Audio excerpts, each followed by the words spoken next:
À partir de 1962, l'artiste californien Édouard de Roucher a commencé une série de livres photographiques documentant les aspects ordinaires, urbains et populaires de la vie à Los Angeles, parkings, bâtiments, piscines d'hôtels par exemple. Les séries photographiques de Roucher revendiquent leur banalité, à la fois dans le thème et dans la technique. Elles n'ont en elles-mêmes aucune prétention artistique, mais recherchent au contraire l'absence de style, un non-style. La photographie me montrait comment était l'objet une fois mis à plat. Dès lors, je n'avais plus à faire les ajustements. D'autres artistes transposent les 3 dimensions du monde réel dans une image bidimensionnelle. Cela, la photographie le faisait pour moi. À chaque fois le titre, strictement descriptif comme les légendes, mentionne le sujet de la série et, en général, la quantité rassemblée, précise ou approximative. Quelques-uns de ces ouvrages contiennent ou se terminent par des pages blanches, signifiant la marche, la sérendipité ou indiquant que le livre n'est pas complet sur le sujet choisi. J'ai éliminé tout texte de mes livres. Je veux un matériau absolument neutre. Mes images ne sont pas intéressantes, pas plus que leur sujet. Ce n'est qu'une collection de faits, mon livre est plutôt une collection de ready-made. Donc, il ne s'agit pas d'un livre conçu comme un recueil pour une collection de photographies d'art, ce sont des données techniques comme dans la photographie industrielle. Pour moi, ce sont rien de plus que des clichés instantanés. Pour Olivier Lugon, c'est donc pour ses avantages documentaires et pour sa richesse informative que la série est invoquée par les photographes documentaires. De nombreux photographes et commentateurs iront jusqu'à assimiler documentation et série. Dans tous ces cas, cependant, la notion de série est assimilée à une somme d'instantanés, à une multiplicité de points de vue et d'instants chargés de reconstituer un contexte et une durée, bref une forme de séquence temporelle. Un lien est donc évident avec le travail de Walker Evans et plus généralement de la mouvance documentaire des années 30. Lorsqu'il publia son livre American Photographs en 1938, Evans déclara « Je sais que le temps des livres photos est maintenant venu. Une ville américaine est le meilleur sujet, la ville américaine est ce que je recherche. Je peux en utiliser plusieurs, en gardant les choses typiques. Les gens de toutes classes, entourés de groupes de nouveaux clochards, les automobiles et le paysage automobile, l'architecture, le goût urbain, le commerce. »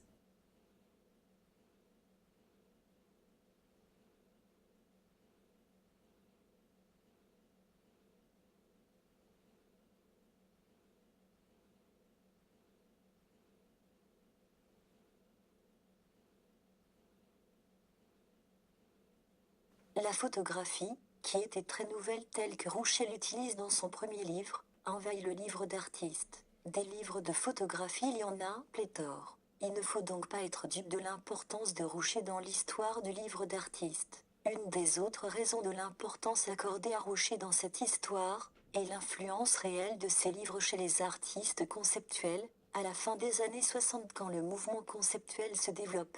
Une influence renforcée par la part prise par la photographie dans l'art des années 70.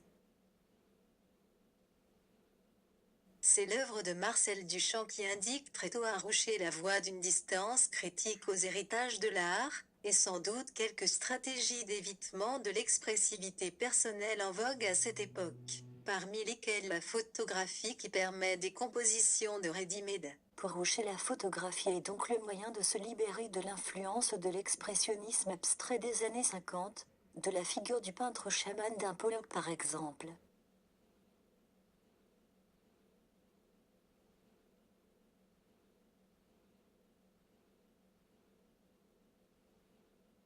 Le livre d'artiste pourrait être caractérisé, en contraste avec le livre illustré, comme relevant du reproductible. Conçu en tant que forme d'art original de masse, le livre d'artiste est une œuvre en soi dont la forme, celle du livre, a d'abord été sollicitée comme instrument politique qui permettait de réagir à la structure du monde de l'art en sortant l'œuvre de son champ. Les premières publications porteuses de ces espérances sont celles de Dieter Roth qui cherche à dégager, à travers le caractère objectal du livre et son rapport à l'imprimé, ses potentialités en tant que médium de masse, et d'Ed Roucher qui mena le livre sur des pistes nouvelles avec ses séries d'images apparemment communes. Tous deux développèrent le rapport entre l'aspect visuel image et le déroulement des pages caractéristiques du livre.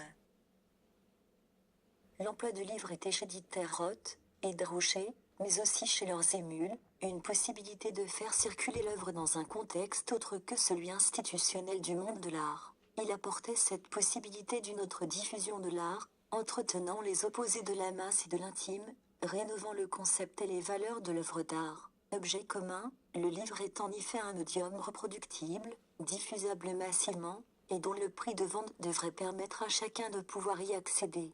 De ce fait, il remet en cause l'unicité de l'œuvre, sa rareté, mais aussi l'expérience qu'il est possible d'en faire.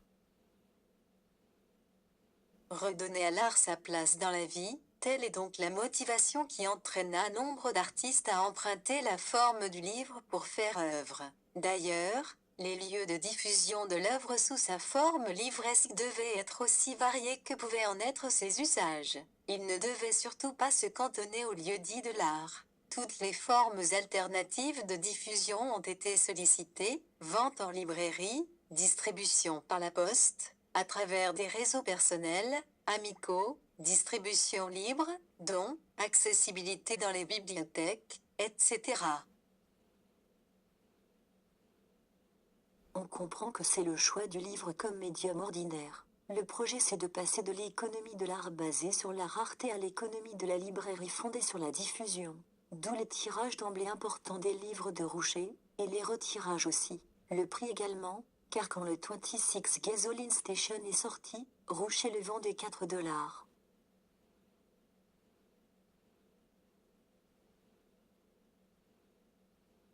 Roucher exerçait un contrôle sur chaque étape du processus de fabrication de livres, et avec l'utilisation de l'impression offset de papier standard, et de format simple, comme le poche. Il a créé un nouveau genre de livre d'art conçu pour les distributeurs commerciaux plutôt que pour des galeries d'art.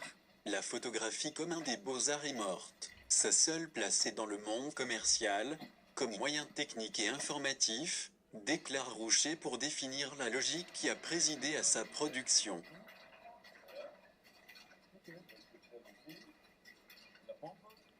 Le livre d'artiste fait de la reproduction le paradigme même de l'art, qu'il rend inséparable du multiple. Ce que la photographie seule n'a pu atteindre, voyant sa multiplication toujours limitée par le phénomène de fétichisation entretenu par l'art et son marché. Il y a eu, après coup, à la fin des années 70, une lecture conceptualiste des livres de Roucher, qui est évidemment parfaitement anachronique puisqu'en 62, date de son premier livre, l'art conceptuel n'existe pas. Mais ce qui existe, c'est le pop art. En 62, c'est la grande exposition d'Andy Warhol à la Stable Gallery. Et c'est peut-être à cette lumière-là qu'il faut revoir les thématiques urbaines des livres de Roucher. Et d'ailleurs ces déclarations, quand sortent ses premiers livres, vont tout à fait dans ce sens. Il insiste sur l'idée de production en série, de sérialité et de fini mécanique. Pensons aux déclarations de Warhol sur sa volonté de faire de l'art comme une machine. Si je peins de cette façon, c'est parce que je veux être une machine, et je pense que tout ce que je fais comme une machine correspond à ce que je veux faire. L'un des buts de mon livre, poursuit Roucher, a trait à la fabrication d'un objet fait en série. Le produit fini a un aspect très commercial, très professionnel. Je n'ai pas de sympathie pour tout le domaine des publications imprimées à la main, quelque sincères qu'elles soient, une fois que j'ai décidé tous les détails, photos, maquettes, etc.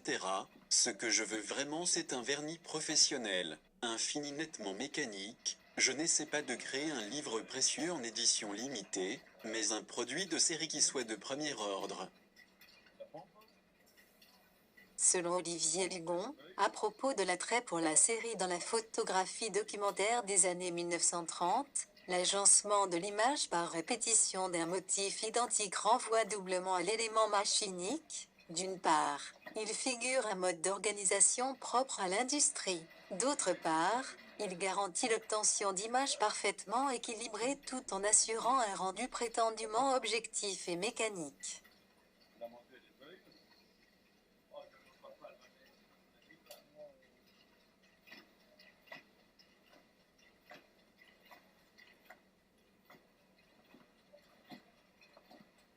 Rouchet a toujours prêté la plus grande attention à la réalisation matérielle de ses livres et choisi les meilleurs imprimeurs. Mais qu'il ait fallu 9 mois pour abouter les pages de Every Building on the Sunset Strip, qui se déplie sur près de 8 mètres de longueur, puis le plier à la main, ne se fait aucunement remarquer. Un détail de ces livres échappe au lecteur pressé, qui se laisse abuser par l'aspect volontairement pauvre et répétitif de ces opuscules.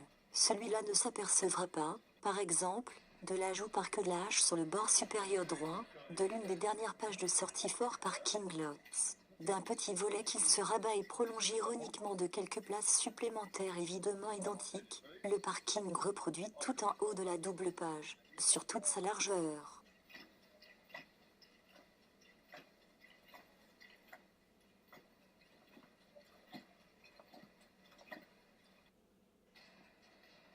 Jeune, j'aimais regarder les affiches et l'art commercial et cela a commencé à hanter mes pensées. Je commençais à regarder des photos comme celle de Walker Evans sur les Dust Bowl dont l'Oklahoma a été touché, causées par la sécheresse et la surexploitation agricole, les tempêtes de poussière apocalyptiques et la Grande Dépression des années 1930 ont engendré la pauvreté de masse. Beaucoup d'habitants de l'Oklahoma ont fui à l'ouest, en Californie. Je m'identifie à cela, et aussi au film Les raisins de la colère. Ce fut une expérience qui a influencé mes pensées sur l'endroit d'où je viens.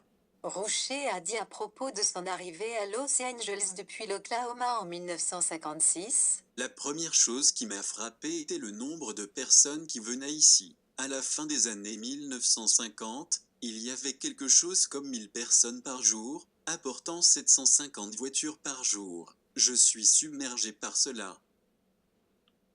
Rouchet fut profondément inspiré par la culture automobile dans la création de ses livres. La végétation m'a attiré, les palmiers et la flore exotique des déserts, mais également la culture automobile. Je n'ai jamais vraiment été engagé dans les courses ou dans la customisation de voitures, mais j'appréciais ça et j'aimais le milieu hot-rod. Le critique Rosaline de Cruz a déjà fait remarquer que l'appareil vital de Rouchet ne fut ni la toile, ni la caméra, mais la voiture. Sans elle, il n'y a rien. Il a photographié chaque station-service le long de l'autoroute vers Los Angeles. Il a conduit à grande vitesse sur les routes du désert et il a peint des vues panoramiques qui suggèrent un écran de cinéma. Walter Moser rappelle que le cinéma est apparu, comme l'automobile, à la fin du XIXe siècle.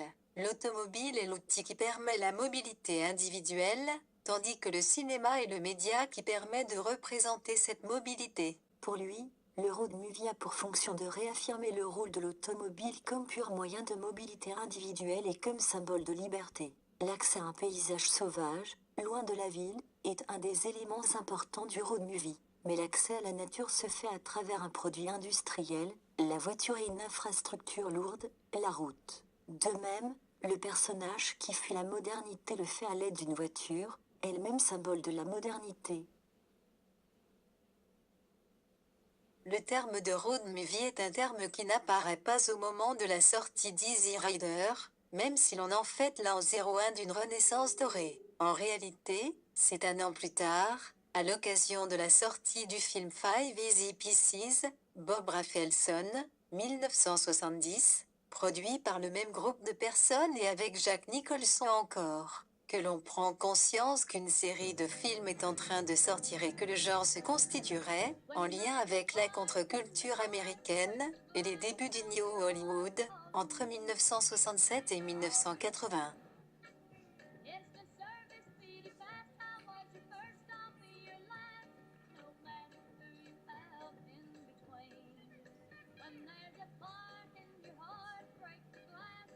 Dans les années 60 apparaissent de véritables changements dans la façon de vendre, d'acheter et de penser l'automobile.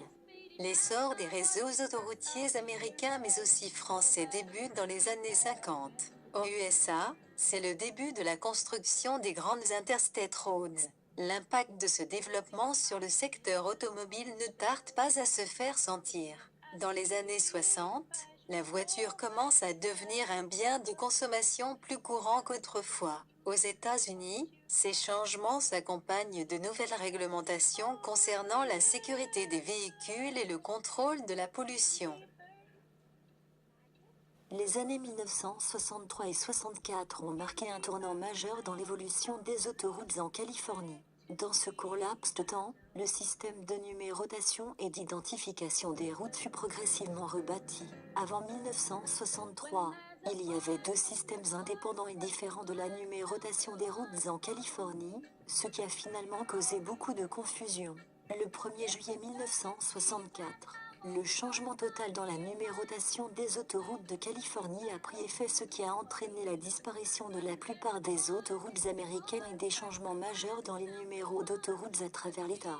La simplification du système est le résultat d'une loi adoptée le 20 septembre 1963. Cette transformation a signifié un mouvement d'une époque nostalgique, représentée par la route 66, à l'ère moderne de l'efficacité.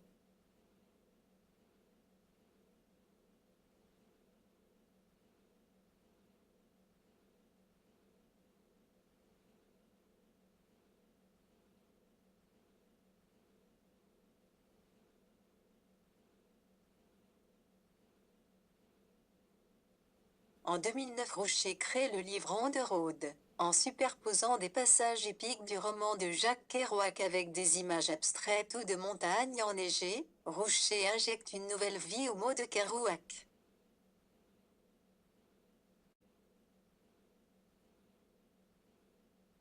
Ce livre aurait été écrit d'un seul jet, en 3 semaines, du 2 au 22 avril 1951, sur un rouleau de papier de 36 mètres de long, dans de longues sessions de prose spontanée et enfiévrée. Kerouac crée ainsi un style d'écriture totalement personnel, en partie inspiré par son amour du mouvement jazz bebop, de ses fulgurances et de ses improvisations, utilisant les touches de sa machine à écrire comme celles d'un saxophone.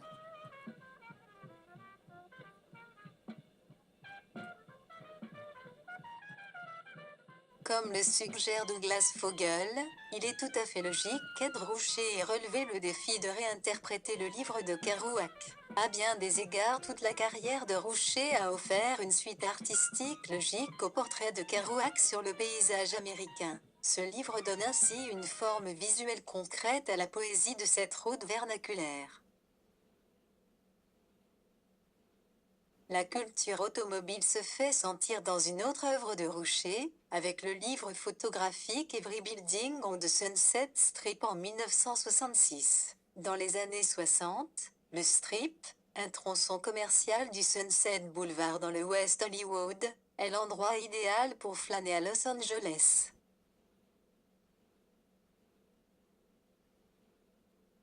Roucher photographiait chaque bâtiment devant lequel il passait. Le livre qui en résulte est composé des images imprimées et montées dans l'ordre puis étiquetées avec leur numéro de rue.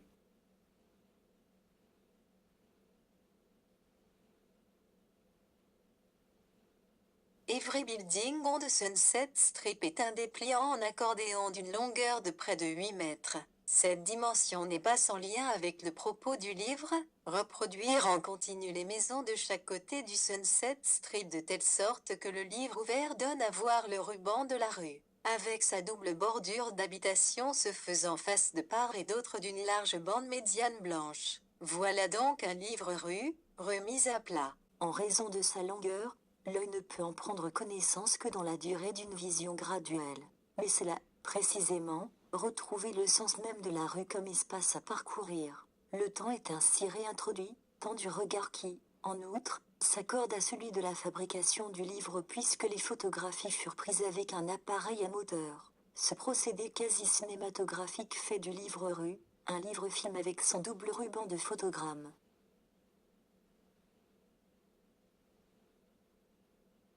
Every Building on the Sunset Strip n'est pas un livre unique, c'est un projet. Roucher a continué à shooter la rue régulièrement. Je la photographie chaque année ou presque. Chaque fois que je parcours le strip, je suis interpellé par deux choses, combien de bâtiments existent encore, et à quel point les choses ont changé. Mais ils sont en train de faire beaucoup de projets, comme à Las Vegas, qui couvrira le Sunset Boulevard avec des ponts et des escaliers mécaniques, des centres commerciaux, qui seront cruels pour les yeux.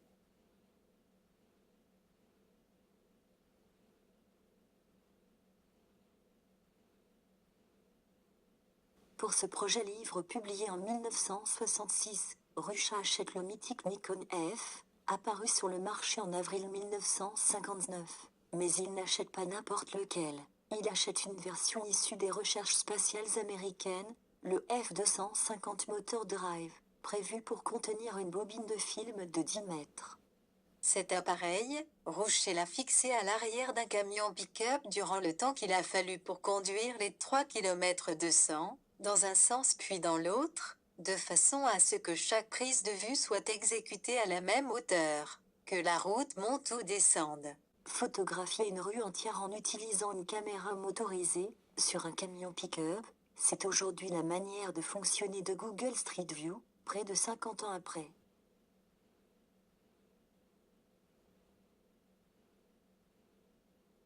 Toujours dans sa volonté d'un fini professionnel de qualité supérieure, Rouchet déclare dans une entrevue avec Sylvia Lou: Avec 34 Parking Lots, quand j'ai compris que je voulais des photographies aériennes du centre-ville, je me suis dit, ne serait-il pas merveilleux que les prises de vue soient des photos professionnelles? En 1967, donc, l'artiste californien loue les services d'un photographe aérien, à Nice, pour photographier des parkings. Les deux hommes ont donc embarqué dans un hélicoptère, un dimanche matin, quand les parcs de stationnement étaient vides. Le passage de l'image isolée à la série, dans les années 30, est intimement lié à l'essor de l'édition photographique, au sens français du terme, c'est-à-dire la production de livres, qui plus que tout va imposer la primauté de l'édition au sens anglais du terme, l'editing photographique, le travail de montage, de sélection, d'organisation des images, leur cadrage éventuel, voire leur commande éventuelle. Ici, les images parlent de l'étalement urbain dans une ville dominée par les autoroutes larges et sans fin, et les parkings en asphalte.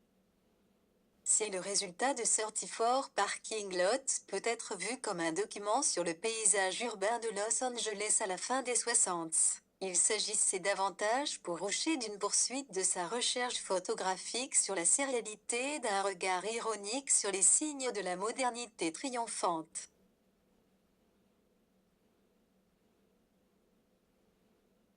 Il est possible d'imaginer que peut-être aujourd'hui, le travail d'Édouard de Rouchet emprunterait plutôt la puissance de diffusion d'Internet que celle du livre, comme médium ordinaire. D'autant que les expériences de navigation numérique apparaissent comme une forme d'écho aux thématiques du voyage, du vagabondage et de la route, développées par ces livres photographiques.